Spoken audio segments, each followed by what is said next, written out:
Josue Kapitulo 12. Ang mga hari na pinatay ni Moises. Ang mga ito nga ang mga hari sa lupain na sinaktan ng mga anak ni Israel, at inari ang kanilang lupain sa dako roon ng Jordan na dakong sinisikatan ng araw mula sa libis ng Arnon hanggang sa bundok ng Hermon, at ng buong Araba na dakong silanganan. Si Sehon na hari ng mga Amorreo, nananahan sa Hesbon at nagpuno mula sa Aror, na nasa tabi ng libis ng Arnon at ang bayan na nasa gitna ng libis, at ang kalahati ng Galaad, hanggang sa ilog Jabok, na hangganan ng mga anak ni Aman.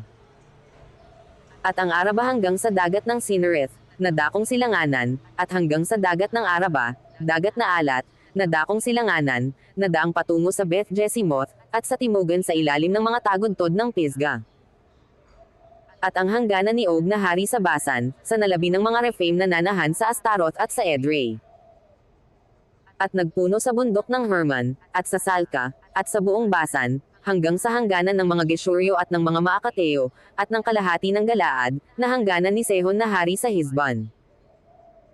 Sinaktan sila ni Moises na lingkod ng Panginoon at ng mga anak ni Israel, at ibinigay ni Moises na lingkod ng Panginoon na pinakare sa mga Robnita, at sa mga Gadita, at sa kalahating lipi ni Manases. Ang mga hari na pinatay ni Josue. At ang mga ito'y ang mga hari ng lupain na sinaktan ni Josue at ng mga anak ni Israel sa dako roon ng Jordan na dakong kalunuran, mula sa Baal-Gad na libis ng Libano hanggang sa bundok ng Halek, na paampo sa Ser, at ibinigay ni Josue na pinakare sa mga lipi ng Israel ayon sa kanilang pagkakabahagi. Sa lupaing maburol, at sa mababang lupain, at sa Araba, at sa mga tagudtod, at sa ilang, at sa timugan, ang Hatheo, ang Amorreo, at ang Kananeo, ang Pherezea, ang Hevo, at ang Jebuso. Ang hari sa Jericho, isa. Ang hari sa Hai na nasa tabi ng Bethel, isa. Ang hari sa Jerusalem, isa. Ang hari sa Hebron, isa. Ang hari sa Jarmuth, isa. Ang hari sa Lakhis, isa. Ang hari sa Eglon, isa. Ang hari sa Jezer, isa. Ang hari sa Debir, isa. Ang hari sa Geder, isa. Ang hari sa Horma, isa. Ang hari sa Arad, isa. Ang hari sa Libna, isa. Ang hari sa Adullam, isa. Ang hari sa Maseda, isa. Ang hari sa Bethel, isa. Ang hari sa Tapua, isa. Ang hari sa Hepher, isa. Ang hari sa Afek, isa. Ang hari sa Laseron, isa. Ang hari sa Medan, isa. Ang hari sa Hazer, isa. Ang hari sa Simron Meron, isa. Ang hari sa Aksef, isa. Ang hari sa Taanach, isa. Ang hari sa Megiddo, isa. Ang hari sa Chedes, isa. Ang hari sa Joknim sa Carmel, isa. Ang hari sa Dor sa kaitaasan ng Dor, isa. Ang hari ng mga bansa sa Gilgal, isa. Ang hari sa Tursa, isa. Lahat ng hari ay 31.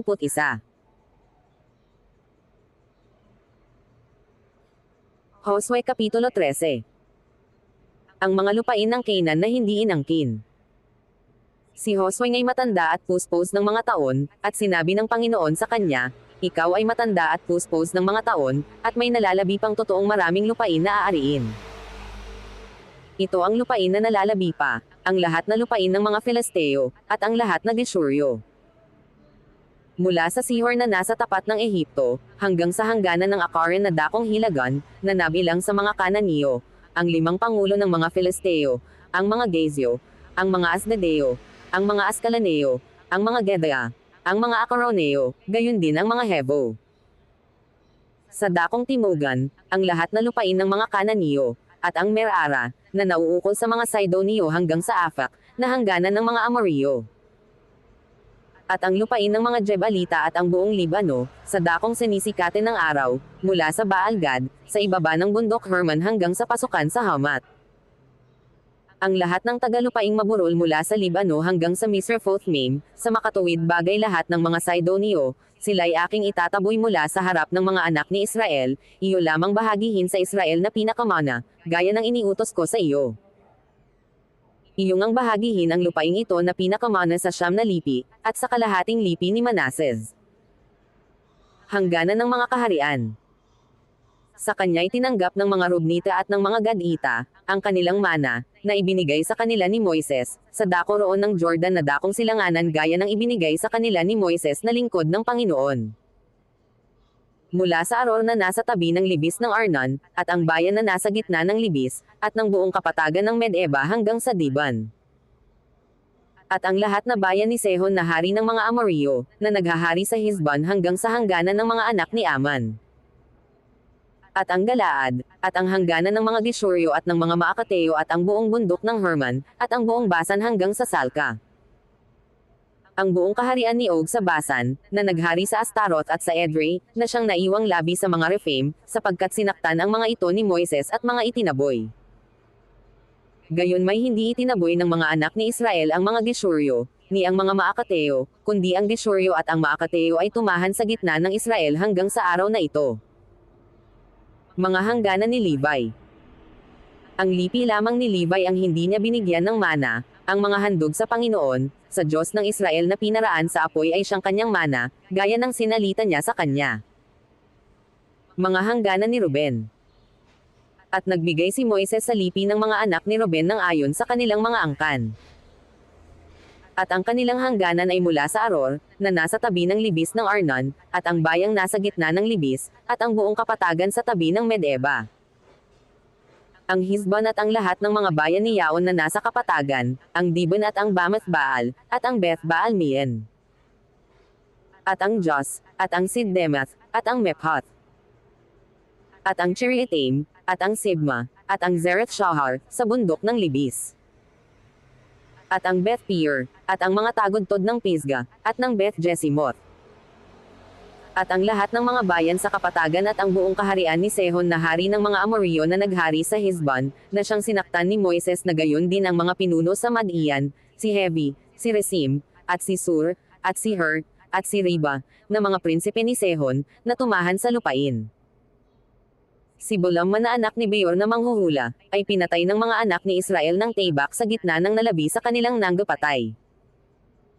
At ang hangganan ng mga anak ni Ruben ay ang Jordan, at ang hangganan ni Yaon, ito ang mana ng mga anak ni Ruben ayon sa kanilang mga angkan, ang mga bayan at ang mga nayon ni Yaon.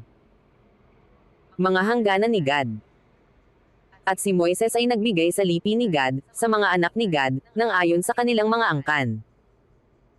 At ang kanilang hangganan ay ang Jazer, at ang lahat na bayan ng Galaad, at ang kalahati ng lupain ng mga anak ni Aman hanggang sa Aror na nasa tapat ng Raba. At mula sa Hizbon hanggang sa Ramath Mizpi, at sa Beit-Onim, at mula sa Mahanaim hanggang sa hangganan ng Debir. At sa Libis, ang Beth Aram, at ang Beth Nimra, at ang Sukoth, at ang Saphan, na labis ng kaharian ni Sehon na hari sa Hizbon, ang Jordan at ang hangganan ni Yaon, hanggang sa kaduluduluhang bahagi ng dagat ng Sinereth, sa dako roon ng Jordan na dakong silanganan. Ito ang mana ng mga anak ni Gad ayon sa kanilang mga angkan, ang mga bayan at ang mga nayon ni Yaon. Mga hangganan ng kalahating lipi ni Manez. At si Moises ay nagbigay ng mana sa kalahating lipi ni Manases, at Yawi sa kalahating lipi ng mga anak ni Manases ayon sa kanilang mga angkan. At ang kanilang hangganan ay mula sa Mahanaim, ang buong Basan, ang buong kaharian ni Og na hari sa Basan at ang lahat ng mga bayan ng Jer na nasa Basan, 6 na pang bayan. At ang kalahati ng Galaad at ang Astaroth at ang Edrei, ang mga bayan ng kaharian ni Og sa Basan, ay sa mga anak ni Makhir na anak ni Manases, sa makatuwid bagay sa kalahati ng mga anak ni Makhir ayon sa kanilang mga angkan. Ito ang mga mana na binahagi ni Moises sa mga kapatagan ng Moab, sa dako roon ng Jordan sa Jericho, na dakong silanganan. Ngunit sa lipi ni Levi ay walang ibinigay si Moises na mana, ang Panginoon, ang Diyos ng Israel ay siyang kanilang mana, gaya ng kanyang sinalita sa kanila.